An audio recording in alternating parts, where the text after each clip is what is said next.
নমস্কার বন্ধুরা, শিলার রান্নাঘরে সবাইকে স্বাগত জানাই। আশা করি তোমরা ভালো আছো, আমিও ভালো আছি। আজকে দেখো ছোট ছোট করে আলু কেটে নিয়েছি। আজকে তৈরি করে দেখাবো সাদা আলুর তরকারি, যেটা তোমরা ভাত, রুটি, পরোটা সব কিছুর সঙ্গে তৈরি করে নিতে পারবে। সঙ্গে থেকে তাহলে রেসিপিটা দেখো। রেসিপি দেখার শুরুতে একটা লাইক দিয়ে দিও। ইউটিউব থেকে দেখলে ইউটিউব চ্যানেলটিকে সাবস্ক্রাইব করে পাশে থেকো। ফেসবুক থেকে দেখলে ফেসবুক পেজটিকে ফলো করে আমার সঙ্গে থেকো। দেখো আলুগুলো এরকম ডুমো ডুমো কেটে নিয়েছি, আর একটা ছোট্ট টমেটো একদম ঝিরিঝিরি করে কেটে নিয়েছি, আর নিয়েছি পরিমাণ মতো কাঁচা লঙ্কা। দেখো গ্যাসটা ধরিয়ে নিয়ে কড়াই বসিয়ে দিয়েছি। কড়াইতে খুব সামান্য পরিমাণে, এই দেখো একদম অল্প সাদা তেল দিয়ে দিলাম, আর একটু দিয়ে দেবো ঘি।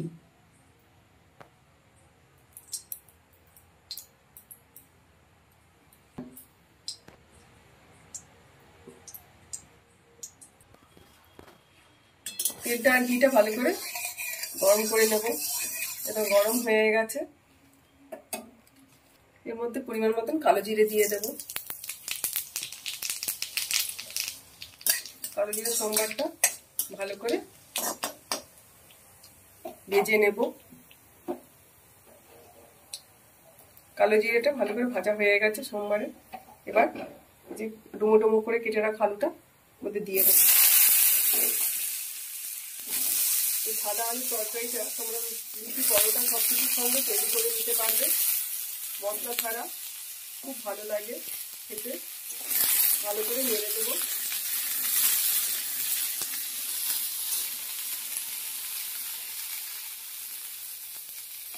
পরিমাণ মতন লবণ দিয়ে দেবো,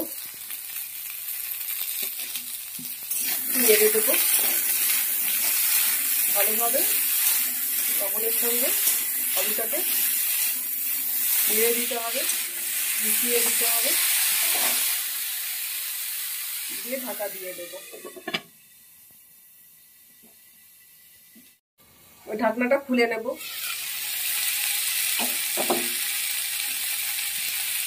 নেড়ে দেবো। এবার কেটে রাখা টমেটোটা দিয়ে দেবো, এর মধ্যে কাঁচা লঙ্কাটা দিয়ে দেবো।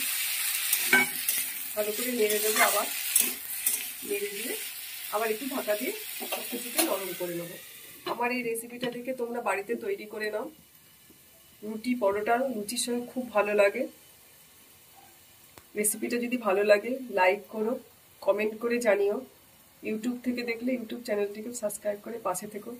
পাশে থাকা বেল আইকনটা প্রেস করে দিও, যাতে ভিডিও বেরোলে প্রথমে তোমাদের কাছে পৌঁছে যায়। ফেসবুক থেকে দেখলে ফেসবুক পেজটিকে ফলো করে আমার সঙ্গে থেকো। ঢাকনাটা খুলে নেব।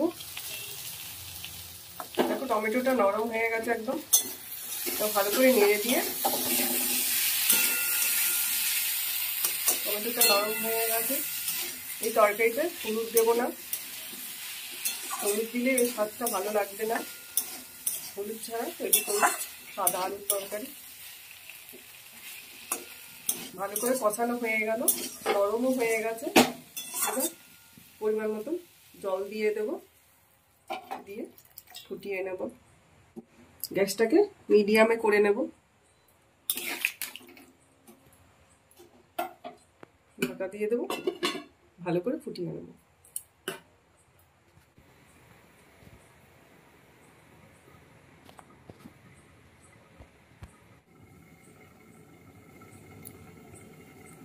ঢাকনাটা এবার খুলে নেব। দেখো আলুগুলো কিন্তু সাদাই হয়ে আছে। এই জন্য এইভাবে তৈরি করলে তরকারিকে সাদা আলুর তরকারি বলে। এইভাবে তৈরি করলে তরকারিটাকে সাদা আলু বলে। আলুটা দেখো সাদা রয়েছে। এবার একটু খুন্তিতে ভেঙে দেব।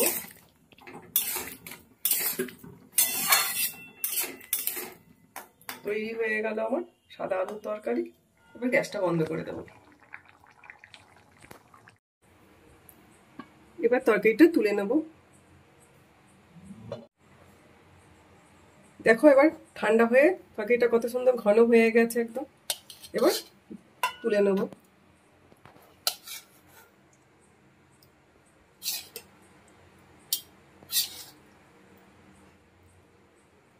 দেখো দেখতে কত সুন্দর হয়েছে সাদা আলুর তরকারি, খেতেও দুর্দান্ত লাগে। আমার এই তৈরি করার পদ্ধতিটা দেখে তোমরা বাড়িতে তৈরি করে নাও। আজকে রাত্রিরের মেনু দেখো, গরম গরম রুটি, সাদা আলুর তরকারি, অড়হরের ডাল আর মিষ্টি। একদিন তোমাদের সঙ্গে আমি এই অড়হরের ডালের রেসিপিটা শেয়ার করব। সাদা আলুর তরকারির রেসিপিটা যদি তোমাদের ভালো লাগে লাইক করবে, কমেন্ট করে জানাবে, শেয়ার করবে। ইউটিউব থেকে দেখলে ইউটিউব চ্যানেলটিকে সাবস্ক্রাইব করে পাশে থেকো। ফেসবুক থেকে দেখলে ফেসবুক পেজটিকে ফলো করে আমার সঙ্গে থেকো। ভালো থেকো, সুস্থ থেকো, আমার পাশে থেকো। দেখা হচ্ছে আবার অন্য কোনো রেসিপি নিয়ে তোমাদের সঙ্গে। ধন্যবাদ।